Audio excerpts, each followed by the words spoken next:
দাঁড়া ওয়েট, বল এবার বল কি বলতে চাস? আজকে শুভ না, আজকে শুভ পঞ্চমীর দিনকে কি বলতে চাই? পঞ্চমীর দিন একটা জিনিসই বলতে চাই, আমার মুখটা একটু দাদু ভাইয়ের মতন ছিল, দিন দিন মুখটা আমার এইসব কথা তোর সম্বন্ধে জানতে চাইনি। গোডাউন দোকান করতে গেছে মুখটা বেঁকে গেছে হালকা করে। তোর সম্বন্ধে না, অন্য কিছু বল। আজকে শুভ পঞ্চমীর দিন, আপনারা কি করবেন? আপনাদের কি করতে হবে? হ্যাঁ, আজকে মহাপঞ্চমী। এই মহাপঞ্চমীর পূর্ণ লগ্নে হ্যাঁ, যে যত পারবেন বাড়িতে থাকুন, বাইরে বেরোবেন না, শুধু জ্যোতির মোড়ে ফ্রেন্ডস শুতে আসবে। শুধু আসুন। কি করোনা বলছে কি? ফ্রেন্ডস শুতে যদি কার্টুন দেখতে হয় আর সুন্দর সুন্দর জুতো কিনতে হয়, তাহলে জ্যোতির মোড়ের ফ্রেন্ডস শুতে চলে আসবেন আপনারা সবাই।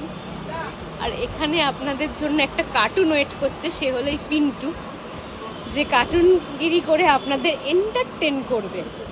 তো আর দেরি না করে তাড়াতাড়ি চলে আসুন ফ্রেন্ডস শুতে।